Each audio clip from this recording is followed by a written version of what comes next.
I need to tell you something I've kept buried for 30 years, and I need to tell you now because after what I saw in that interrogation room 3 months ago, I can't carry this alone anymore.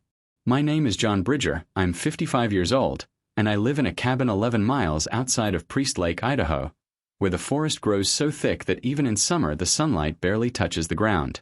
For most of my life I was a forest ranger, the kind of man who preferred the company of pine trees to people, who knew every trail and stream in 100 square miles, who could read the forest like other men read newspapers. I thought I knew everything about these mountains.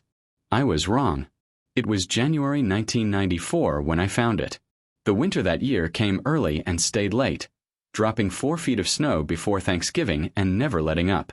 I was doing a routine patrol near the old McAllister copper mine, a place that had been abandoned since the 60s, when I heard something that made my blood stop. It wasn't a wolf howl or a bear grunt or any sound that belonged in those woods. It was breathing. Deep, rattling, desperate breathing that echoed up from the mine entrance like something dying in a cathedral. I should have radioed for backup. I should have turned around and driven my truck straight back to town. Instead, I took my flashlight and my rifle and I went down into that mine shaft, my boots crunching through ice and frozen mud, my breath making clouds in the beam of my light. The tunnel went back about 60 yards before it opened into a small chamber, and that's where I saw it. The Wendigo was collapsed against the far wall, its skeletal body covered in matted gray fur that looked like it hadn't been cleaned in decades. It was maybe 8 feet tall, but hunched over so badly it seemed smaller.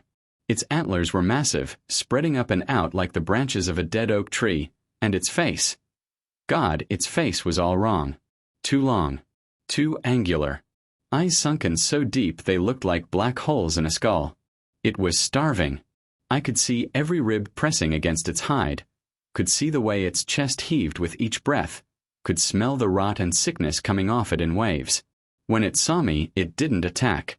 It just stared, and in those black eyes I saw something I never expected to see. I saw intelligence. I saw fear. I saw a consciousness as real as my own. And then it spoke. Not in English, not in any human language, but in a series of clicks and low groans that somehow, impossibly, I understood. It said, "I am so hungry." I raised my rifle. My hands were shaking. This thing was a monster, a legend, something that existed in Ojibwe warnings and campfire stories. This was the creature that ate human flesh, that wandered the winter forests driven by an endless hunger, that turned men into cannibals just by being near them. I should have pulled the trigger. Instead, I lowered the gun, walked back to my truck, and returned an hour later with a deer carcass I'd had in my cold storage. I dragged it into that mine, left it in front of the creature, and watched as it fell upon the meat with a desperation that was almost human in its gratitude. That was the beginning. That was the moment I crossed a line I can never uncross. I started visiting the mine every few days, bringing meat, bringing water, bringing blankets I'd stolen from the ranger station. The Wendigo grew stronger. Within a month, it could stand upright. Within 2 months, it could walk. And slowly, impossibly, we began to communicate. It taught me its language of clicks and groans and low rumbles. I taught it some English, though its mouth could barely form the words. Its name, it told me, was older than memory itself, but I could call it what my people called it. Wendigo. The hungry one. I learned that it had been alive for over 400 years. I learned that it had been alone for most of that time, wandering the northern forests, fighting against the hunger that defined its existence. I learned that it remembered the time before Europeans came, when these mountains were home to tribes who understood what it was and left offerings at the edge of their villages. Not out of worship, but out of a terrible contract. Feed the hunger or become the hunger. The Wendigo told me about the long winters when it would go months without eating, when the hunger would grow so strong that it would bite into its own arms just to taste something. It told me about the shame that came after feeding, about the centuries of isolation, about watching the world change around it while it remained trapped in a body that could never die and could never be satisfied. By spring, I had made a decision that would define the rest of my life. I couldn't kill it, and I couldn't let anyone else discover it. So I became its keeper, its protector, its only friend in a world that would destroy it the moment it was found. I moved supplies into the deeper chambers of the mine. I set up a camp there. I started spending more time underground than above. My supervisor noticed, of course. Asked why I was requesting so many solo patrols in the northern sector. I told him I was tracking a wolf pack. He believed me. Everyone believed me. I had that kind of face, honest, reliable, boring. The kind of man no one suspects of keeping secrets. The years that followed were strange in ways I still struggle to explain. I built a life around the Wendigo, structured my entire existence around keeping it fed and hidden and alive. I took early retirement from the Forest Service in 1998, bought the cabin where I still live, and told everyone I wanted to live a quiet life in the woods. No one questioned it. Mountain men are expected to be eccentric. I hunted constantly. Deer, elk, even bear when I could manage it. I'd process the meat in my cabin, keep some for myself, and haul the rest up to the mine in a modified deer sled I could pull through the snow. In summer, I used an old four-wheeler with the engine muffled. In winter, I went on foot. No trails, no patterns, no way for anyone to follow me. The Wendigo never left the mine. It could have, of course. By 1995, it was strong enough to walk, to hunt, to disappear into the deep wilderness where no human would ever find it. But it stayed. I think it stayed because of me. Because for the first time in 4 centuries, it wasn't alone. We would sit in that chamber deep underground, illuminated by battery-powered lanterns, and we would talk. Its English improved slowly, painfully, but improve it did. By the year 2000, we could have actual conversations. Halting, strange conversations where it would take 5 minutes to form a single sentence, but conversations nonetheless. It told me things no human had ever heard. It told me about the transformation, about how it had once been human. A young man from a tribe whose name was lost to time, who had committed the unthinkable sin during a winter of starvation. How eating human flesh had changed him at a level deeper than biology. How it had rewritten something fundamental in his soul. How the hunger that followed was both physical and spiritual, a curse that couldn't be satisfied because it wasn't really about food. It was about punishment, about becoming a warning, about being transformed into a living reminder of what happens when humans cross certain lines. I asked it once if it regretted what it had done, that first terrible act that made it what it was. It looked at me with those sunken black eyes and said in its slow, clicking voice, "I regret every moment since, but that winter my sister was dying. My mother was dying, and I chose them over my own soul. Would you have done different?" I didn't have an answer. But it wasn't all philosophy and ancient history. There were practical problems, dangerous problems that grew worse every year. The Wendigo needed meat, and a lot of it. An adult deer every week, sometimes more. I became an expert hunter out of necessity, but even so, there were times when the local game warden started noticing the patterns. Too many deer being taken from the same area. He stopped by my cabin twice, asked questions, looked at me with suspicion. I showed him my freezer, half empty on purpose, and told him I was supplementing my hunting with store-bought meat. He seemed satisfied. But it scared me. Made me realize how fragile this whole arrangement was. Then there were the close calls. In 2003, a group of teenagers on dirt bikes discovered the mine entrance. I had to physically block it with my truck, tell them the tunnel was unstable and dangerous, threaten to call their parents. They left, but they'd seen me acting strange, protective. One of them, a kid named Tyler Marsh, looked at me like he knew I was lying. He came back twice more over that summer, poking around, trying to find a way past me. I started sleeping in my truck near the mine entrance. Eventually, Tyler gave up. But I never forgot the look in his eyes. The suspicion. The worst moment came in 2008. A hiker, a woman from Seattle doing the Pacific Northwest Trail, got lost and ended up near the mine. It was dusk and the Wendigo had come out to the entrance to breathe fresh air, something it did rarely, but sometimes the confinement got to be too much. She saw it. From maybe 100 yards away, she saw it silhouetted against the mine entrance, antlers spread wide, body impossibly tall. She screamed and ran. I found her 2 hours later, hypothermic and hysterical, babbling about a monster. I wrapped her in a blanket, gave her coffee from my thermos, and convinced her that what she'd seen was an elk in the fading light. A big bull elk with a massive rack, seen from a bad angle. Your mind plays tricks at dusk, I told her. The shadows get long. The brain fills in details that aren't there. She didn't believe me at first. But I'm a good liar when I need to be, and I had 30 years of ranger experience backing up my story. Eventually, she accepted it. Or at least, she accepted it enough to stop talking about monsters. I drove her back to the trail, watched her continue her hike, and prayed she wouldn't tell anyone. She didn't. I checked. Monitored local news, online forums, anywhere a story like that might surface. Nothing.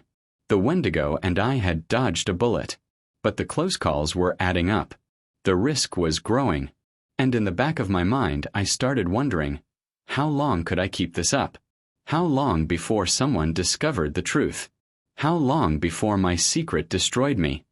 The answer came in February 2024, 30 years almost to the day after I'd first found the Wendigo in that mine. It started with the killings. 3 people dead in 6 weeks, all within a 20-mile radius of Priest Lake. The bodies were found in the forest, torn apart in ways that didn't match any known animal. The local sheriff tried to keep it quiet, but news like that doesn't stay contained in a small mountain community. Within 2 weeks, there were news vans from Spokane, wildlife experts from the state university, and hunters forming their own search parties. Everyone had a theory. Bear attack. Wolf pack. Even a mountain lion, though that made no sense. But I knew the truth the moment I heard the descriptions. The bodies had been partially consumed. The wounds were consistent with something large and incredibly strong. And there were tracks. Strange tracks that looked almost human but not quite, with claws where toes should be. It wasn't the Wendigo. I knew that immediately. My Wendigo hadn't left the mine in decades. It had no reason to. I kept it fed. But there was another one out there. Had to be. And that realization hit me like a punch to the gut. In all our years together, the Wendigo had never mentioned others. I'd assumed it was alone, the last of its kind. I'd been wrong. When I confronted it, the Wendigo went very still. We were in the deep chamber, the one I'd set up as its main living space, and the lamplight made its shadow dance huge and terrible across the stone walls. It took a long time to respond. When it finally did, its voice was heavy with something that sounded like guilt. I did not tell you because I did not want you to fear me. But yes, there are others. Not many. 5, maybe 6 in all the forests of the north. We avoid each other. We have territories. But one of them has come into my range. One of them is hunting your people. I felt betrayed, angry, scared. Why didn't you tell me this could happen? I demanded. Why didn't you warn me? Because, it said slowly, painfully, I did not think they would come here. My presence should have kept them away. We can sense each other across great distances. My territory has been established for 100 years. But this one is young. Maybe only 50 years transformed. It does not follow the old rules. It does not honor the boundaries. The killings continued. 4 more bodies over the next month. The FBI got involved. They sent agents up from Boise, serious men and women in dark suits who interviewed everyone, went through every hunting record, checked every cabin. One of them, a man named Agent Carlson, came to my door on a Tuesday afternoon in late March. He was in his 40s, graying at the temples, with the kind of tired eyes you get from seeing too much of humanity's worst. He asked me routine questions at first. Had I seen anything unusual? Had I heard anything? Did I know any of the victims? I answered carefully, truthfully where I could. No, I hadn't seen anything unusual. No, I didn't know the victims. I kept my voice steady, my face open. I'd had 30 years to practice lying about the impossible. Agent Carlson seemed satisfied. But then, as he was leaving, he paused at my door and looked back at me. You know these woods better than anyone, Mr. Bridger. If you were hunting something intelligent, something that didn't want to be found, where would you look? I told him the truth. The old mine tunnels. The abandoned logging roads. The places where the forest grows so thick that even GPS doesn't work right. Places where something could hide for years and never be seen. He nodded, thanked me, and left. I watched his car disappear down my long driveway and felt dread settle into my bones like ice. They found it 2 weeks later. Not in my mine, thank God, but in another abandoned copper shaft about 7 miles east. There was a firefight. The details were kept quiet, but I heard through the small-town rumor mill that 3 FBI agents had been injured, that they'd used tranquilizer darts and finally subdued the creature after it killed a tracking dog. They transported it somewhere. Wouldn't say where. Wouldn't confirm what it was. But the killings stopped.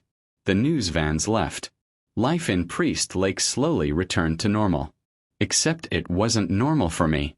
Because a week after the capture, Agent Carlson came back to my cabin. This time, he wasn't asking questions about the woods. He was asking if I'd be willing to consult on something unusual. Something that required discretion and expertise in local folklore and wildlife behavior. I almost said no. Almost told him I was just an old ranger who wanted to be left alone. But something in his voice told me this wasn't really a request. So I said yes. They took me to a facility I didn't know existed.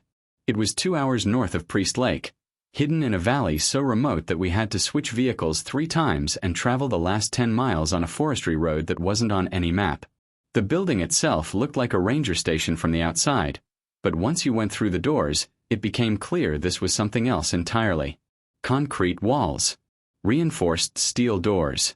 Security cameras everywhere. This was a black site, the kind of place that doesn't exist on paper, where the government keeps things they don't want the public to know about. Agent Carlson led me through 3 checkpoints, each one requiring biometric scans and codes he entered on keypads. He didn't make small talk. Neither did I. We both knew what I was about to see, even if neither of us said it out loud. Finally, we reached a heavy door marked simply Observation. He opened it and gestured for me to enter. The room was small, windowless, dominated by a large one-way mirror that looked into an interrogation chamber.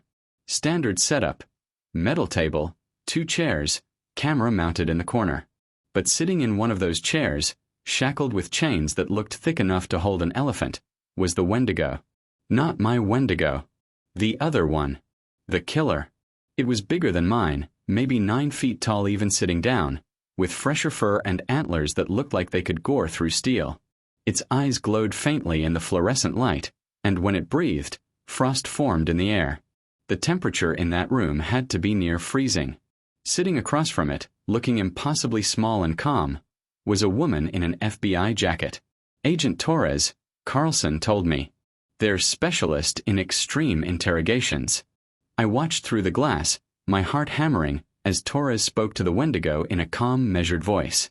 She was asking it questions. Where did it come from?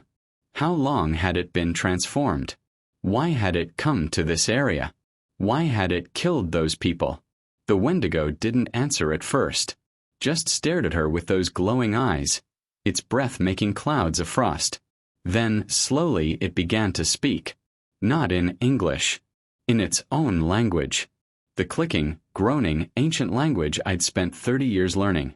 Agent Carlson noticed my reaction immediately. You understand it, he said. It wasn't a question. I nodded, my throat dry. Some of it.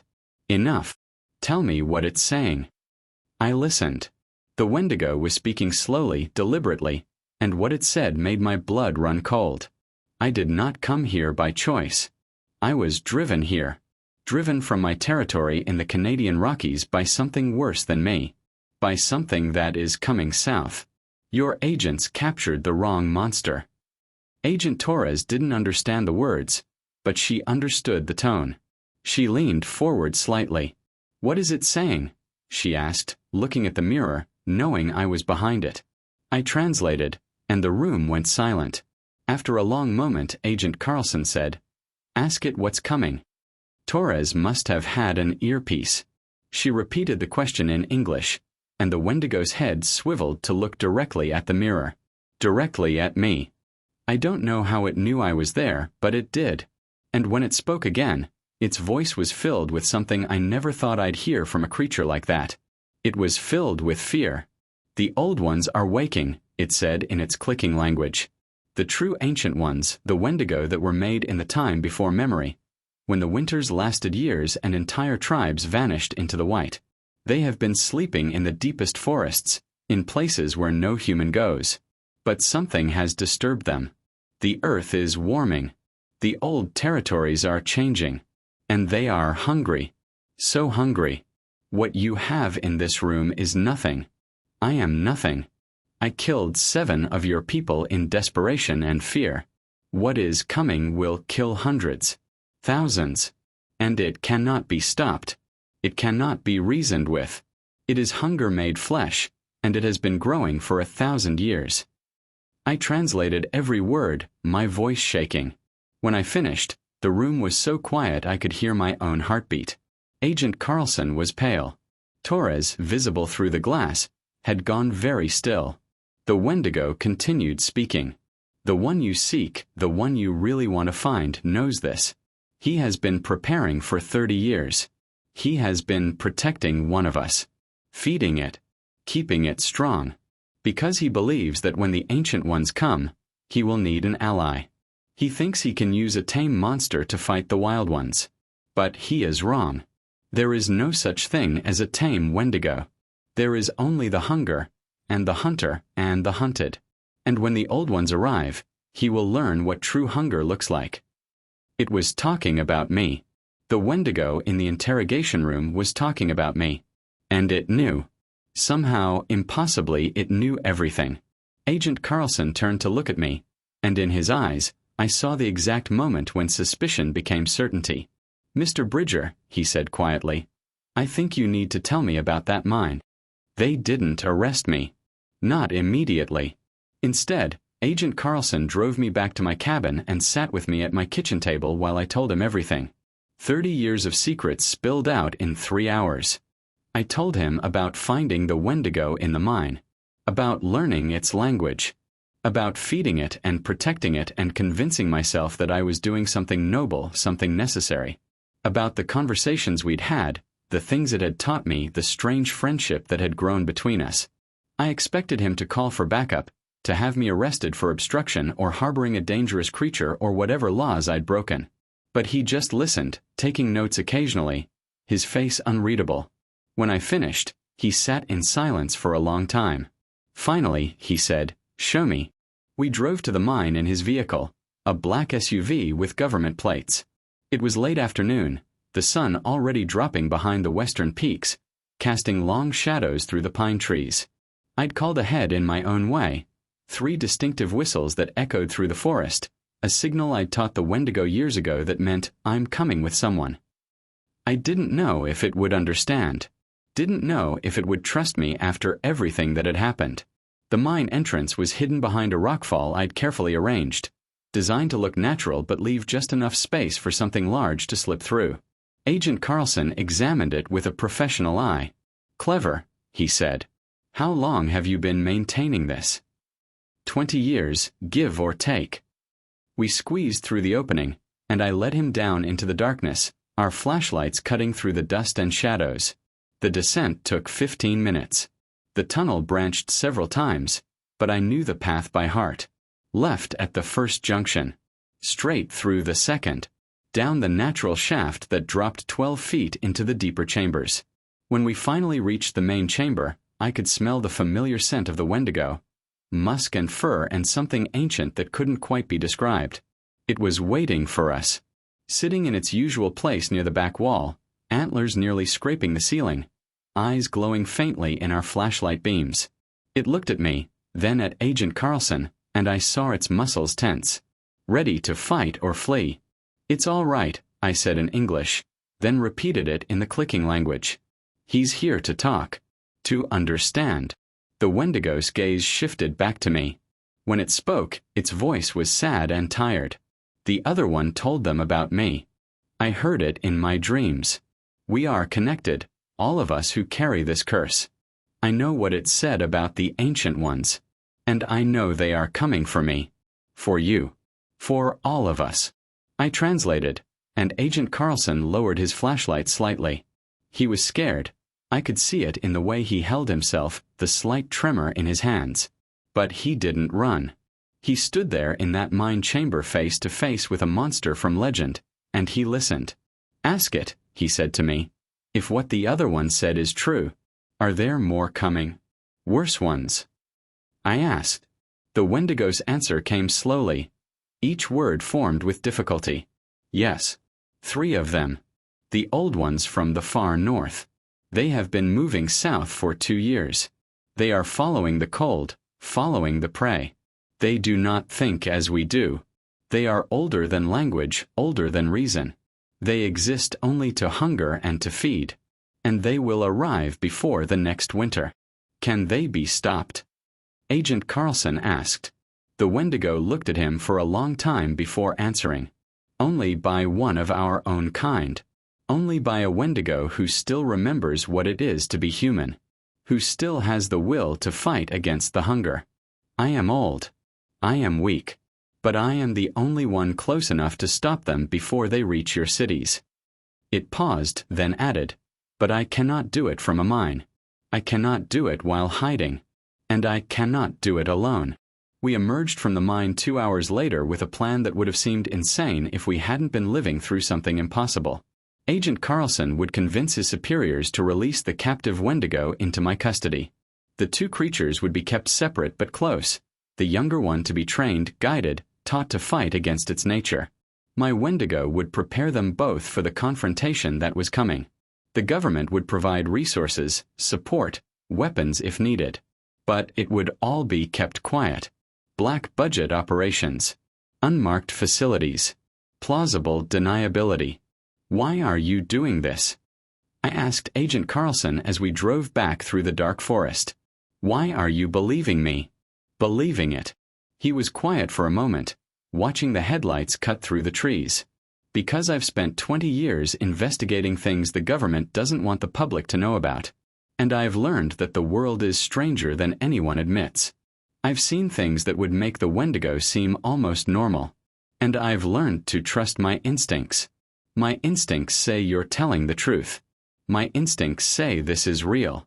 And my instincts say if we don't do something, a lot of people are going to die." He kept his word.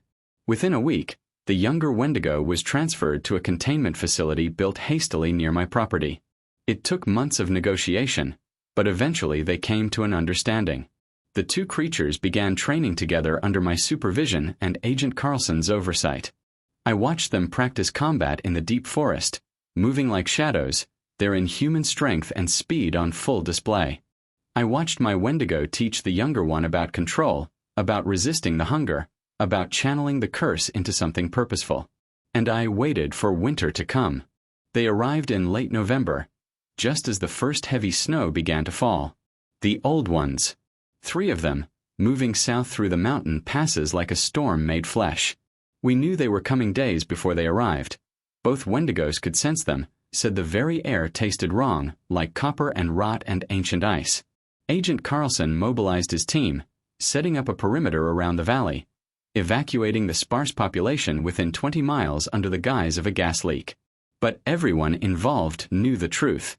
This was a battle, a war between monsters. And we were putting our faith in 2 creatures who had every reason to turn on us and join their own kind. The night they arrived, the temperature dropped 40 degrees in an hour.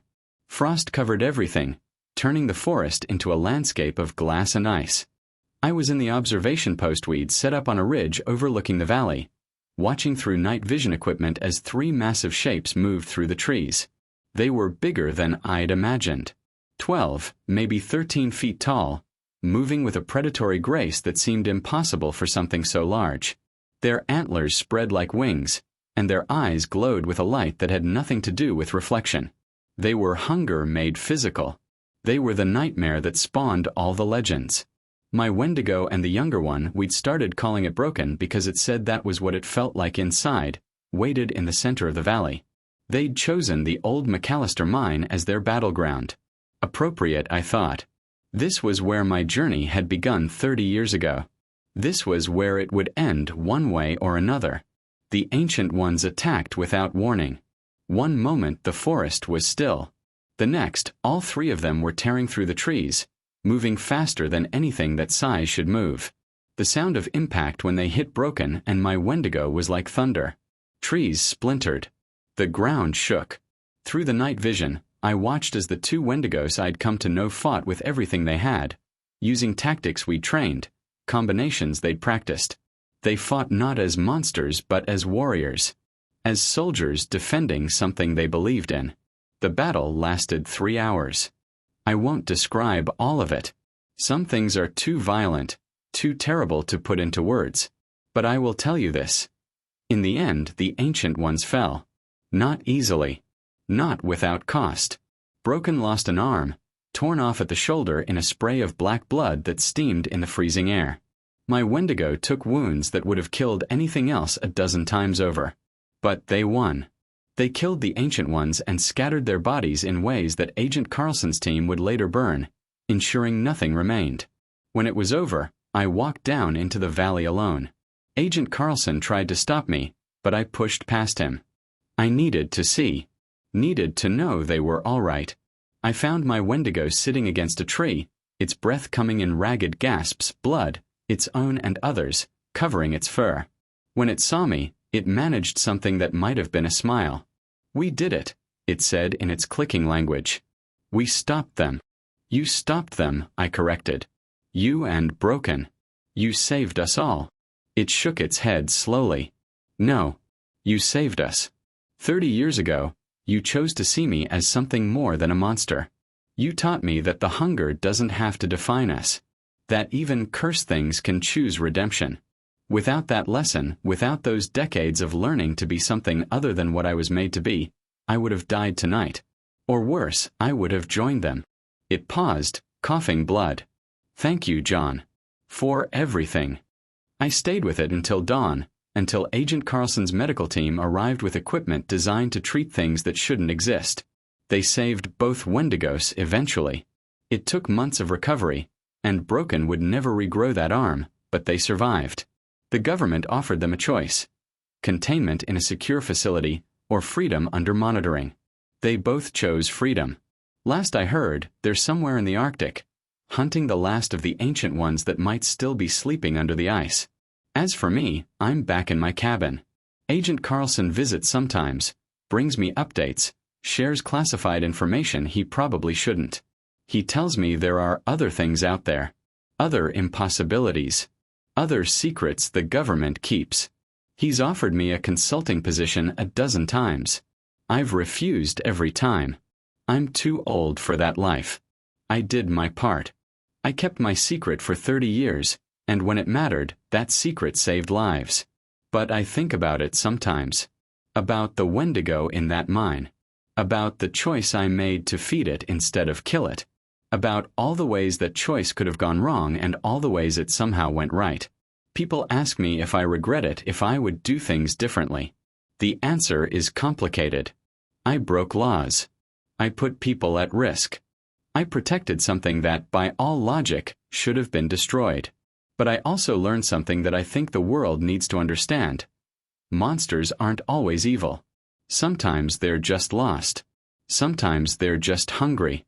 And sometimes, with patience and compassion and 30 years of frozen deer carcasses, they can become something better than what they were made to be.